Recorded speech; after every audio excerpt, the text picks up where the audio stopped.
Assalamualaikum warahmatullahi wabarakatuh. Saya Yulianti Purnamasari dari kelas Akuntansi Karyawan A, NIM 34032000032. Di sini saya akan menjelaskan mengenai sistem transaksi akuntansi, yaitu siklus pengeluaran. Untuk yang pertama, apa itu pengertian dari siklus pengeluaran? Nah, siklus pengeluaran seperti yang telah disinggung adalah bagian dari siklus bisnis atau mudahnya adalah proses bisnis utama. Mengutip buku Sistem Informasi Akuntansi, Teori dan Desain 2019, siklus pengeluaran adalah aktivitas yang berhubungan dengan pengeluaran untuk keperluan pembayaran barang atau jasa yang digunakan untuk operasional. Berdasarkan pengertian ini, kita dapat memahami mengapa di bagian awal tadi dinyatakan bahwa suatu kekeliruan pada sebuah siklus akan mempengaruhi siklus lainnya. Untuk yang selanjutnya, bagaimana tujuan dari siklus pengeluaran? Tujuannya adalah untuk meminimalkan biaya total memperoleh dan memelihara persediaan, perlengkapan, dan berbagai layanan yang dibutuhkan organisasi untuk berfungsi. Nah, selain itu, tujuan dari siklus pengeluaran juga yang pertama, ada menjamin bahwa barang dan jasa dipesan dengan sesuai kebutuhan.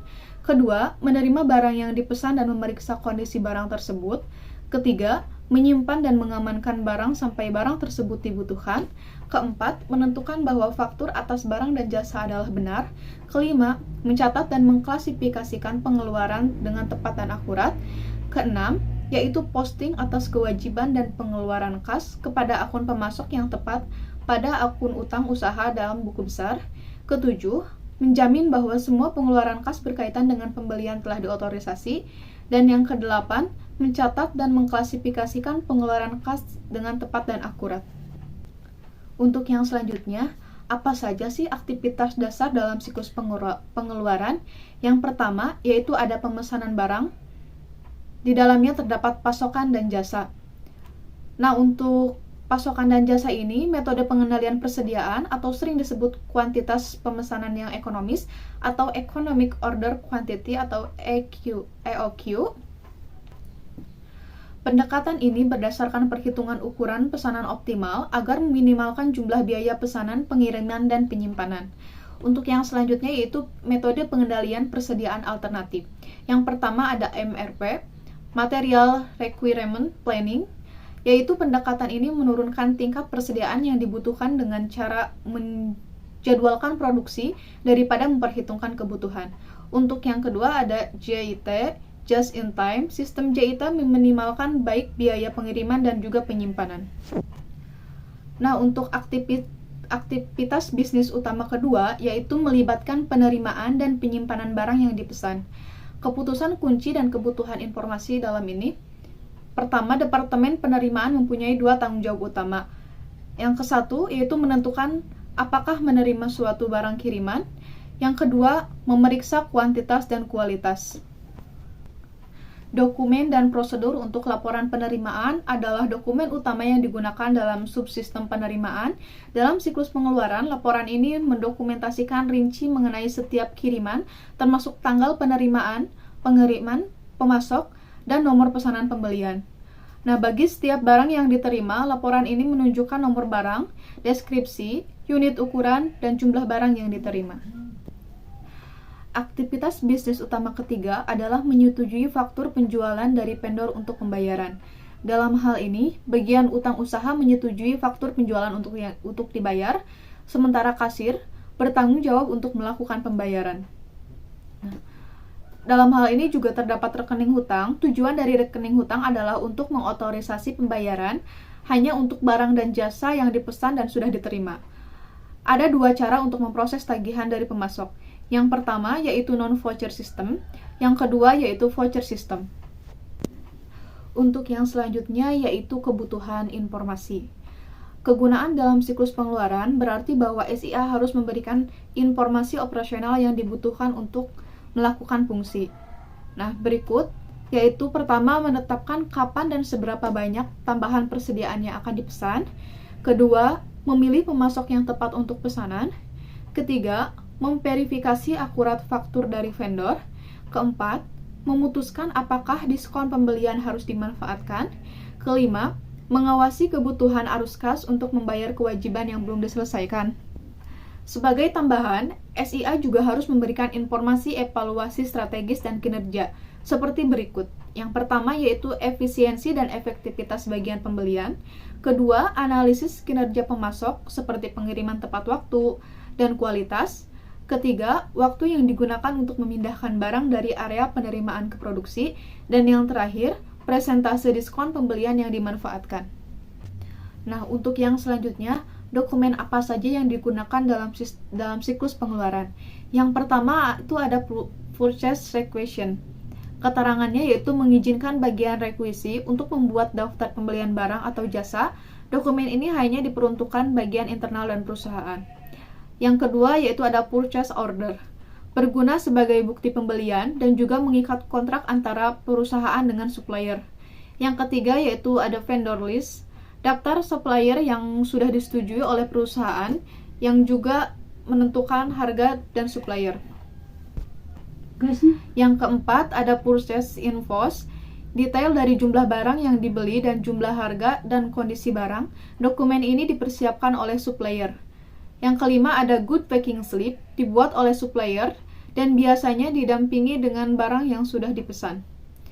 Untuk yang selanjutnya itu ada receiving report, menyediakan semua detail pesanan seperti detail supplier, berat barang, nomor barang, dan deskripsi dari barang, divisi penerimaan yang membuat laporan ini.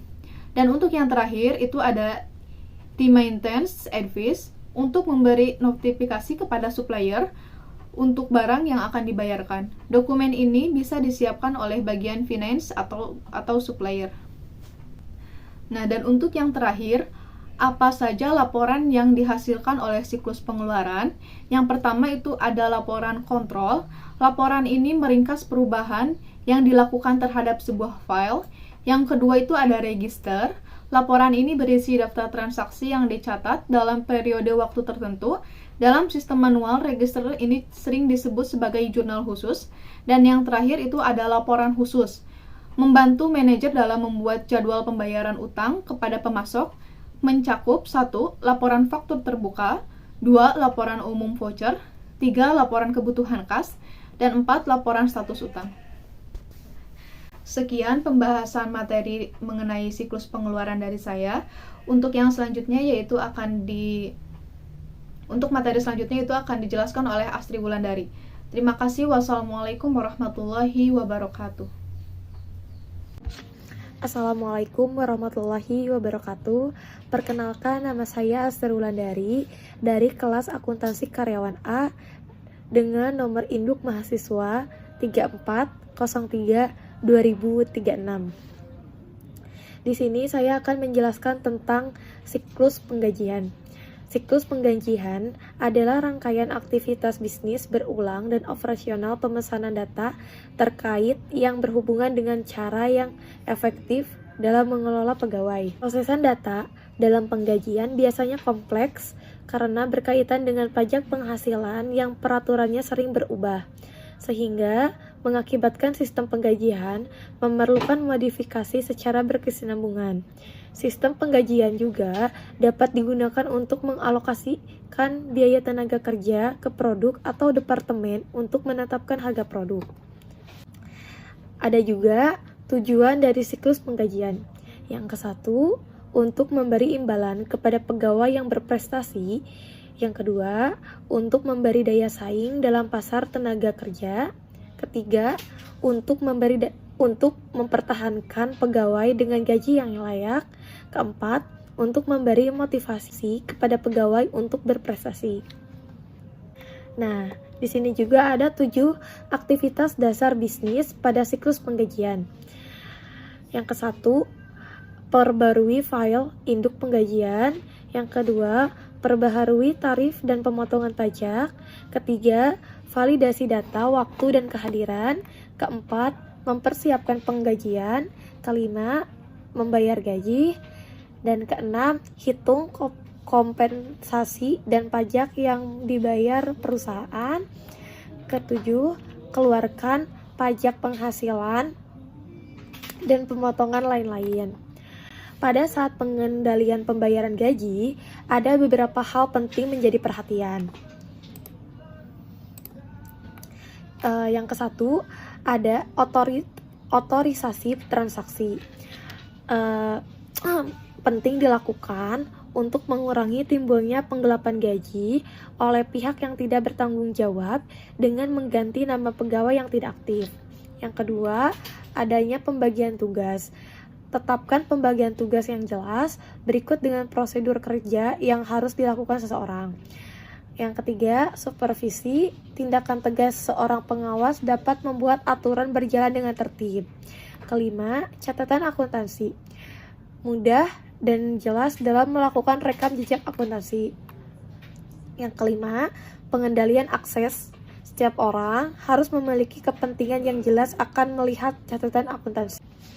Yang keenam, verifikasi independen. Lakukan pengawasan terhadap jam kerja, juru bayar, dan buku besar umum, serta unit lain yang berhubungan dengan pengelolaan daftar gaji.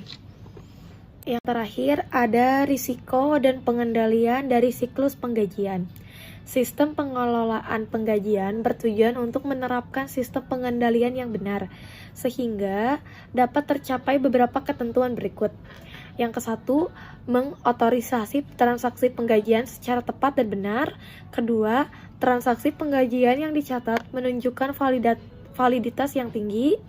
Ketiga, hanya transaksi penggajian yang valid dan sudah diotorisasi yang masuk ke dalam catatan. Keempat, pencatatan transaksi secara akurat.